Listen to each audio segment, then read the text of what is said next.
aquí también. Perfecto. Bueno, muy buenas tardes a todos. Embajador, muy buenas tardes. Gracias por estar aquí. Hablar de deporte, hablar de políticas públicas y no hablar de Argentina, estaríamos en un mundo que no sería real. Venimos durante todo el summit escuchando el papel tan importante que tiene la administración pública a diferentes niveles para la dinamización de las políticas sociales ligadas al deporte, las económicas, etcétera, etcétera, ¿no? Entonces ahí los empresarios siempre estamos ahí pidiendo más, ¿no? Pidiendo hojas de ruta, pidiendo que por favor mejoremos la competitividad de las empresas. Me siguen, etcétera, etcétera. Entonces yo creo que somos unos privilegiados de poder contar hoy con este panel, donde tenemos administraciones a todos los niveles. Tenemos administración país, tenemos una conserjería, tenemos un nexo, ¿no? Vamos a llamar ahí como un vínculo entre lo público y lo privado, pero desde el punto de vista de la innovación, del clúster, etcétera. Y tenemos la Casa Mayor del Deporte, que es el Consejo Superior de Deportes, que tanto nos ayuda. Si os parece, como tenemos poco tiempo, vamos a ir directamente al grano. Habíamos dividido un poco las intervenciones en una primera parte, que era la de política pública y valores del deporte. Y voy a empezar por Argentina, ¿no? Que lo preparábamos el otro día, ¿no? Entonces, ¿qué hace Argentina para esa cohesión social y por qué nacen todos los buenos, nacen en Argentina? ¿Qué tenemos que hacer? ¿Que hay que traer mujeres de Argentina a España? ¿Cómo hay que montarlo esto? Bueno, buenas tardes a todos. Gracias por venir. En Argentina, a hablar de deporte, decir que el deporte es una actividad física, por supuesto, no hay dudas. Pero para nosotros es muchísimo más. Porque el deporte encara una cantidad de valores para la sociedad tan importantes, como el esfuerzo, el trabajo en equipo, el respeto a las autoridades, que hoy se ha perdido, el respeto a las reglas, y un montón de valores más que hacen que el deporte sea fundamental para la administración pública y especialmente para la Secretaría de Deportes. Nosotros en Argentina tenemos algo que es muy difícil de explicar y a mí me costó muchos años entenderlos, que es un programa que tiene la Secretaría de Deportes, que son los clubes de barrio. Pero cuando hablamos de clubes, la mayoría de los países entienden los clubes naturales que conocemos todos, por ejemplo acá en Madrid, Jolaceta, Puerta de Hierro, La Moraleja. Son clubes, sí, donde hay socios. Los clubes de barrio en la Argentina es algo que los inmigrantes cuando vinieron a nuestro país, ya sea por las guerras, ya sea por que decidieron buscar nuevas alternativas, los españoles, los italianos, los galeses, los croatas, los rusos, increíblemente cada vez que se instalaban en distintos lugares de Argentina, yo les quiero contar un detalle. Argentina es casi el 70% de lo que es Europa. O sea, imagínense las dimensiones que tenemos, y tenemos una población parecida a la de España. O sea, para que se den cuenta lo largo y ancho que es nuestro país y la falta de gente y las distancias. Pero estos inmigrantes se preocuparon que sus hijos, sus nietos y el futuro de los que venían tuvieran un club de barrio, donde los recibían, los educaban, les daban educación y les daban deporte, porque consideraban que el deporte era fundamental para el desarrollo de esos chicos. De estos clubes de barrio, así como les cuento, se generaron los monstruos deportivos que tiene la Argentina. Hoy la base de la pirámide de la Argentina está basada en los clubes de barrio. Y para que se den una idea, tenemos 20.000 clubes de barrio en la Argentina. O sea, 20.000.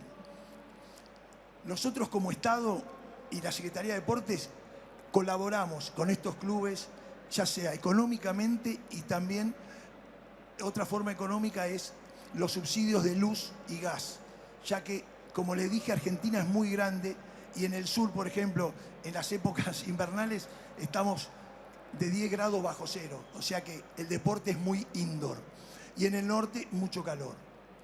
Pero para terminar, les voy a dejar un solo ejemplo para que entiendan lo que es el deporte en un club de barrio. Me tocó ir a Salta. Me tomé un avión, 2 horas de viaje, bajé, aterricé, 450 kilómetros a una localidad que se llamaba Pichanal. Fui ahí, inaugurábamos un polideportivo, trabajando con el Ministerio del trabajando con Educación, inaugurábamos este polideportivo, muy linda la inauguración, todo muy lindo, y estaba manejado por todos los familiares de los chicos que estaban en ese club y por una congregación franciscana. Y los franciscanos, al terminar la reunión, me dicen: Diógenes, ¿podés hablar con los chicos jóvenes? Por supuesto. Fuimos a hablar, ellos me decían ministro. Yo no era ministro, era secretario en ese momento, pero me decían ministro. Ministro, nosotros somos los chicos más grandes, tenemos 18, 19 años, y somos los taitas del lugar. Lo que hacemos nosotros nos siguen los chicos más chicos. Ah, qué bueno, qué bueno. El chico tenía 18 años y estaba muy curtido. Le juro que si yo tuviera que darle una edad, decía 30, 32 años. ¿Qué pasaba en Pichanal? Que yo no lo sabía. Era uno de los lugares donde mayor tráfico de droga había de los países vecinos. Y el chico me mira y me dice: ministro, nosotros, si usted nos da una pelota de fútbol, jugamos al fútbol. Si no nos da una pelota de fútbol, nos juntamos en esa esquina y lamentablemente nos drogamos. Wow. Yo era joven en ese momento, me impresionó. Y al segundo les digo: chicos, vi una camiseta ahí naranja con una B de Vélez Sarsfield, una B de un club en Argentina que tiene una B que se llama Vélez Sarsfield. Una franja negra y una franja verde. ¿Significa algo? Sí, ministro. La verde, esperanza. La negra, me emociono, la muerte. Eso es un club de barrio. Entonces, para que entiendan el fenómeno social que es para nosotros, desde el punto de vista de la política, de la administración pública, apoyar a estos clubes. Para nosotros es esencial, es vida, es sacar a los chicos de la droga, es sacar a los chicos de la calle, es darles la chance de que esos chicos tengan un futuro. Por eso les digo, el deporte, más que todo, no es simplemente una actividad física, es salvarle la vida a muchísimos chicos y llevarlos por un camino recto. Nada más. Nos emocionamos todos casi con la historia que nos has contado, y nos quedamos con ese mensaje de esperanza, del deporte como esperanza y de salvación de vida. Enrique, hemos descubierto ahí en el camerino improvisado del Sport Summit que teníamos un alma en común, que era Salamanca, que no lo sabíamos hasta este momento, a pesar de los mails que nos hayamos cruzado. ¿Qué papel juega el deporte en la promoción de valores, cohesión territorial, social en Castilla y León? Que es la comunidad, yo creo que de las más grandes de España, si no la más grande, y con una llamada en la España despoblada, ¿no? Con una gran parte. Y ahí cómo lo estamos desarrollando y haciendo. Muchas gracias, Inma, y buenas tardes a todos. La verdad es que después de escuchar a Diógenes me encantaría saber poner acento argentino, porque nos ha cautivado a todos con lo que ha contado, el cómo lo ha contado y con el corazón, pues eso, en la boca. Y fíjate, escuchándote, Diógenes, y salvando las distancias, lo ha dicho Inma, Castilla-León, pues tiene esas características también. Es una población muy extensa, es una región de España que es más grande que 17 países de la Unión Europea, donde pues, los accidentes montañosos y el clima hacen su efecto, y hay sitios donde es muy difícil. Y ahí te enlazo un poco con lo que hablaba Inma, el poder del deporte para esto y para otras muchísimas cosas, ¿no? Nosotros la perspectiva que tenemos, no solo en la oficina que tengo el placer de dirigir, sino yo mismo como deportista que llevo 30 años en el negocio, ha sido siempre como una herramienta muy poderosa. El deporte, todos sabemos que ha movilizado ciudades, y nos lo pueden decir luego los representantes del gobierno, ciudades donde había un problema económico, industrial, que la gente se quejaba y no ocurría nada, y descendía el club de fútbol y salía toda la ciudad a la calle. Eso que lo puedo decir un poco como, pues como anécdota graciosa o de otro tipo. Tenemos que darle la vuelta y entender que con el deporte tenemos una herramienta muy poderosa para bien y para mal. Que los malos ejemplos de los deportistas van a tener una repercusión muy grande, pero también los buenos la van a tener.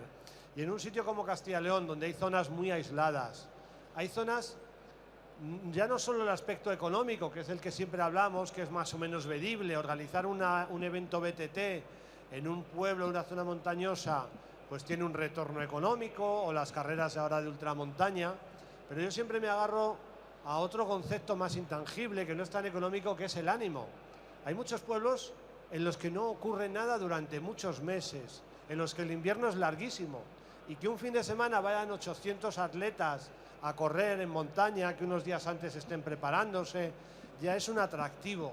Y yo recuerdo cuando justo llegué a la Dirección General de Deportes, una prueba que teníamos en un municipio en el mes de octubre, y una señora del pueblo me dijo: mira, hijo, nosotros vivimos aquí en verano y nos vamos luego a Madrid y nos volvemos hasta Navidades, pero nos quedamos hasta octubre, que es esta prueba, para verlo y luego volvemos. Entonces, haremos muchas más consideraciones después, seguro, sobre el deporte, pero yo quería dejar esta primera aportación. El deporte como un fin que todos sabemos cuál es, pero también como un instrumento, un medio al servicio de otras finalidades. La cohesión territorial, la dinamización económica, el ánimo, el que pasen cosas en el entorno rural es una parte de ello, y hay muchísimas más de las que seguro hablaremos. Gracias. Pues muchísimas gracias. Es maravillosa Castilla y León, ¿eh? Para los que no hayan estado en esos pueblos tan maravillosos, que no pasa nada, que también va bien de vez en cuando, que no pase nada, es perfecto.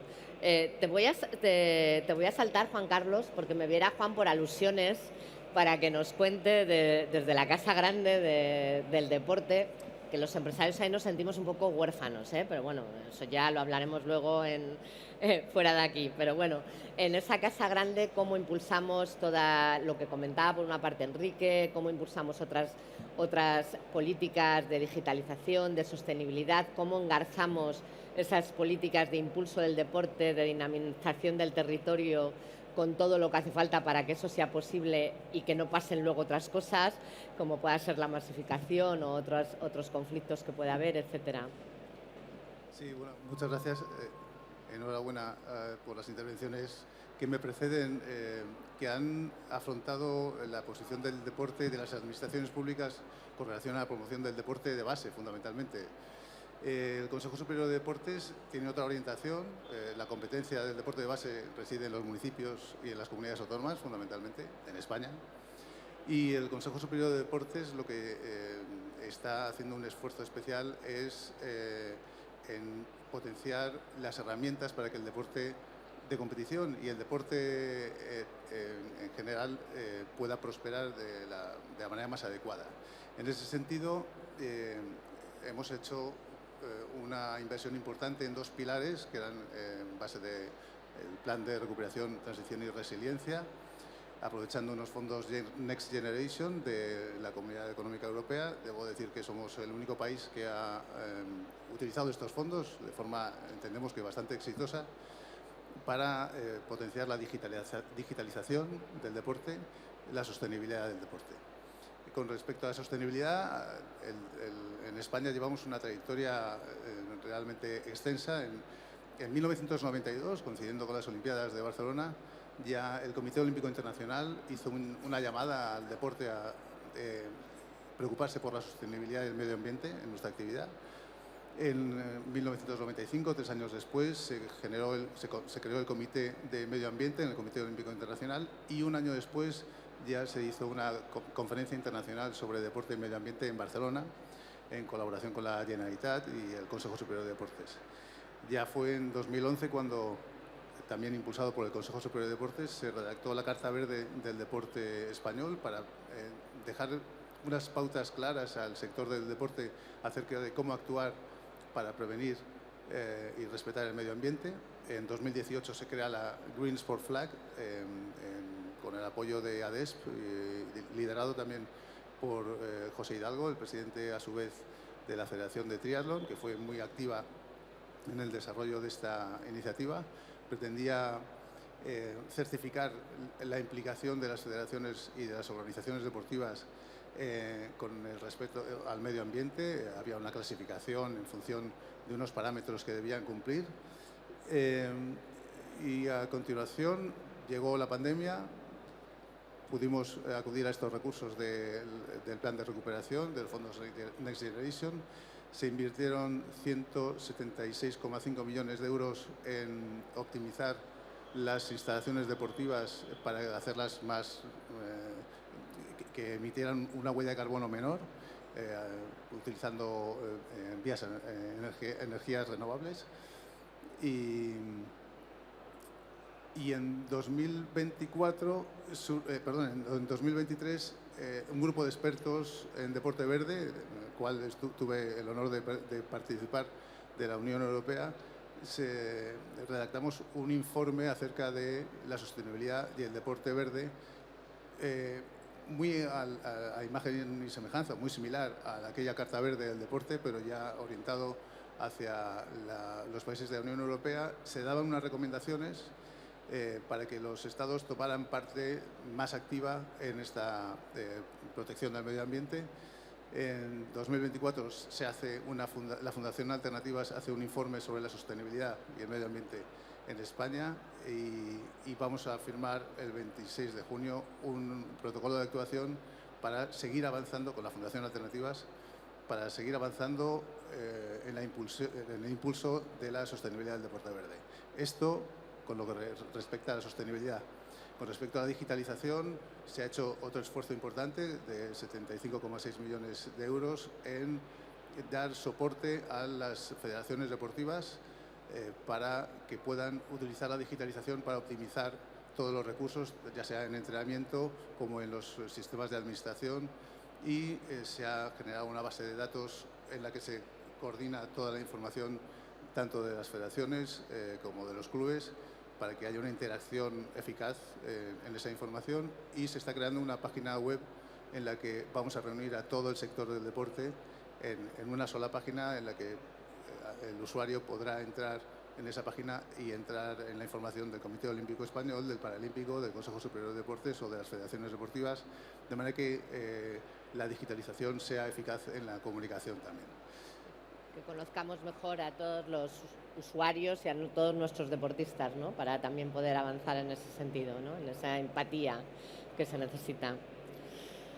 Los resultados supongo que están llegando, porque nos queda todavía una parte de ejecución. Efectivamente, todavía no están ejecutados al 100% esos fondos, se está acabando de ejecutar y entendemos que los rendimientos de esa actuación están empezando a florecer en el propio rendimiento de nuestros deportistas y en la mejor formación de los atletas también.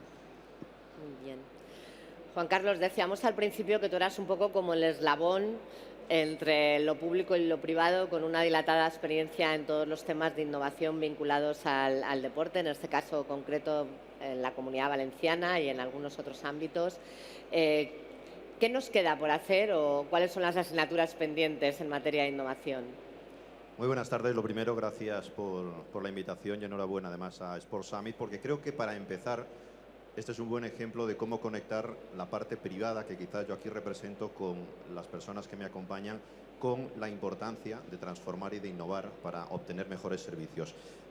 Un asturiano que vive en Madrid y que trabaja en Valencia, después de un argentino, un castellano-leonés y la casa, como dices, el Consejo Superior, que nos han contado sus experiencias. Pues bien, ¿cómo conectamos todo eso? A través precisamente de algo que decía Juan, precisamente de la tecnología, la digitalización, de cómo ayudamos a las organizaciones a que en este caso entiendan, y hablamos desde la parte pública, al final en ese nexo que decía Sima, que hacemos el sector privado para fundamentalmente ayudar en procesos de digitalización, y procesos de digitalización que no son únicamente el facilitar herramientas, que hoy el mercado tiene muchas, además muy diversas, sino cómo precisamente a través de una integración definitiva, de un planteamiento estratégico, podemos ayudar a que las organizaciones, en este caso nosotros trabajamos con las federaciones deportivas, en un proyecto que puedo decir quizá pionero, no porque lo estemos haciendo allí, sino por el sentido. Uno persigue la unificación por primera vez del censo federativo.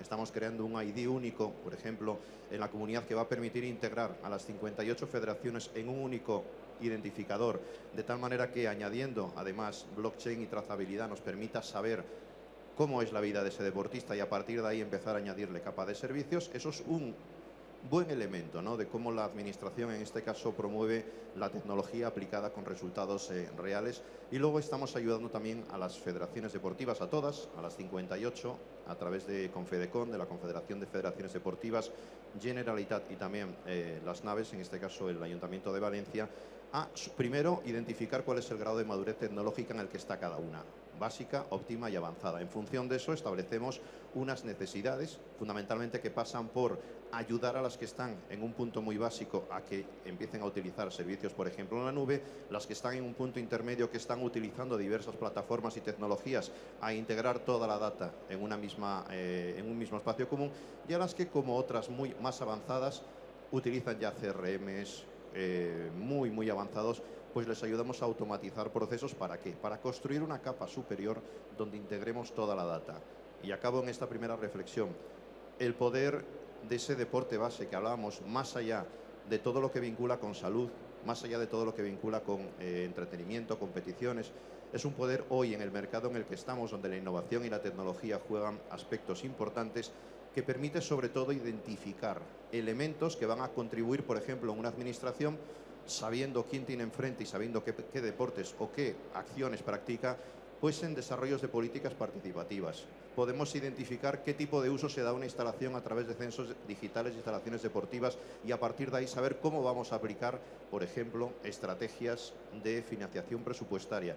En definitiva, lo que estamos ayudando es a la administración a que lance un mensaje, en este caso hacia el deporte federado, que es el campo donde estamos trabajando, 420.000 fichas en el deporte, para hacer algo también importante, que coincidan los censos con el Consejo Superior de Deporte, que creo que eso es una herramienta o una asignatura también fundamental. Y acabo, para algo que conecta con tu tejado, con tu parte, para que entendamos realmente lo que es la industria del deporte, que es más allá que una potencia, más allá de toda la pasión que nos describía Diógenes, ¿no?, con esos clubes de barrio, pero es que detrás hay industria. Hay una industria verdadera, real, que mueve miles de millones todos los años, que mueve profesiones cada vez más innovadoras. Estamos hablando de los sports, pero estamos hablando de los eSports. Bueno, hay un abanico muy interesante y tenemos que empezar a entender que la industria del deporte es más que inversiones, sino inversiones realmente integradas en el día a día de la sociedad. Totalmente. Bueno, eso es lo que nos ha traído hasta aquí. El Sport Summit, cuando empezamos ahí a hablarlo con Miguel Ángel, pues eso era una cosa muy etérea y al final pues estamos aquí hoy pudiendo compartir. Diógenes, tú me comentaste que teníais ahí una experiencia en la innovación importante.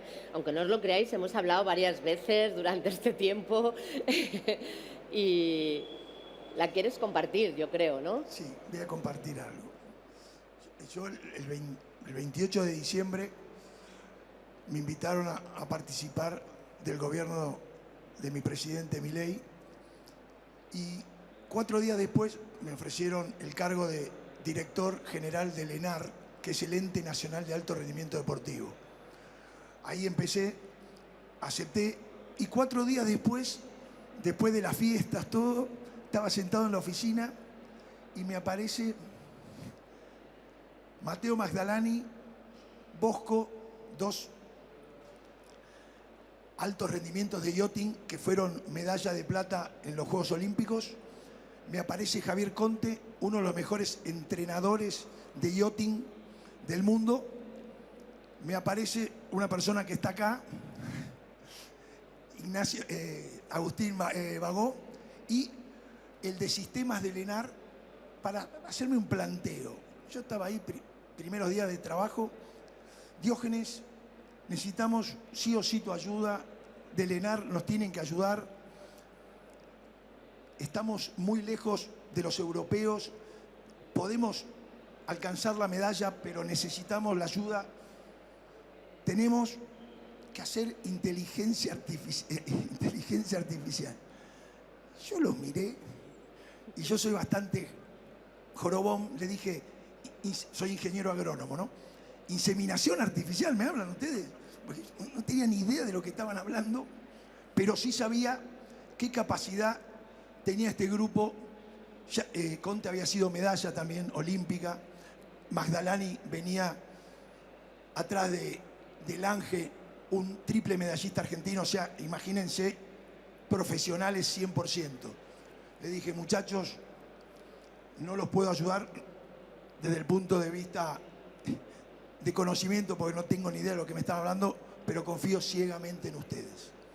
A todo esto, yo en los Juegos Olímpicos de Francia, no, de Francia no, de Brasil, había ido con el equipo de yachting y nosotros medíamos las corrientes en los botes con una hojota. Imagínense, para saber las corrientes que tenían, tirábamos una hojota, entraba por un lado, salía por el otro. Esa era la tecnología que teníamos, estudiábamos la temperatura del agua, así se estudiaba y así corríamos. Carlos, tienes que ir para Argentina, ¿eh? No, pero sin embargo nos lanzamos y lo que era la tecnología, que era una herramienta, pasó a ser algo esencial para poder ganar la medalla. La tecnología en este caso era un coach más, era un nutricionista más, era un psicólogo más para Magdalani Bosco. Lo hicimos. Si ustedes miran la medal race final, donde peleábamos la plata con las dos embarcaciones que estaban atrás, Argentina es el único embarcación que en un momento dobla a la izquierda, cuando todos se quedan en la derecha. Yo la estaba viendo por televisión, el sufrimiento que fueron esos 500 metros. Bueno, Argentina gana la medalla de plata con la inteligencia artificial. Un fenómeno increíble. Era lo que nos faltaba ese poquito para poder ganar la medalla. Si no hubiéramos usado la inteligencia artificial, hubieran tenido un desempeño muy bueno, quizá cuartos, quizá quintos, pero la tecnología nos dio ese plus para ganar la medalla de plata. Esa es la historia. Muy bonita experiencia, y ahora que se habla tanto y nadie ve dónde nos lleva, ahí hay un ejemplo práctico de un resultado. Bueno, ¿sigo yo? Entonces, Le iba a pasar la palabra a Enrique, pero bueno, te doy 30 segundos más, ¿sí? Enrique, yo me imagino que uno de los principales retos que os encontráis es esa coordinación con otras instituciones, ¿no? Y entidades locales, municipios, diputaciones, para desde la consejería poder hacer todo ese desarrollo social y económico que queréis a través del deporte en toda la comunidad, ¿no? ¿Cómo gestionáis todo ese engranaje, aparte de las empresas, por supuesto, pero bueno? Bueno, yo creo que tú lo has resumido, porque efectivamente, y lo ha dicho también Juan Carlos, la industria del deporte yo me gusta más hablar de la familia del deporte, al fin y al cabo es lo mismo, pero le ponemos un poco más de corazón, porque como todas las familias también discutimos. Está compuesta por muchos. Las administraciones públicas es un aspecto importantísimo, y lo más importante, Inma, en las administraciones, yo creo que es que definamos con claridad cuál es el área competencial de cada uno. La eficiencia en los recursos públicos tiene que ser máxima. A los que trabajamos en la administración, pues casi es lo que más se nos debe pedir, porque al fin y al cabo, y luego lo hilaré esta reflexión con el patrocinio privado, algo en lo que creo muchísimo también, nosotros lo que hacemos es repartir un dinero que nos es dado, un presupuesto que pagamos entre todos con nuestros impuestos, lo repartimos de la forma más, como decía, eficiente posible para que tenga el mejor rendimiento sobre nuestra sociedad, en ese caso a través del deporte. Para eso, los municipios, los ayuntamientos y diputaciones tienen que tener unas claras competencias, las comunidades autónomas otras que no se solapen, y el gobierno, a nivel del gobierno de España o hablando de Argentina, en cualquier país este modelo se tiene que dar otro. Entonces creo que es muy importante definir esos papeles. El deporte base y de promoción, indudablemente, se ha hablado aquí de los clubes, está unido a los barrios, está unido a los pequeños municipios. Eso yo creo que está ya más que superado. Las comunidades autónomas ya tenemos unas responsabilidades un poquito de más alto nivel deportivo, y el Gobierno de España, lógicamente, la representación de nuestro país a nivel internacional en el deporte. Pero eso quedaría absolutamente cojo sin la presencia, sin la participación del sector privado. Y ahí hay un matiz muy importante. Insisto que los administradores de lo público hacemos exactamente eso, administrar lo público. Una empresa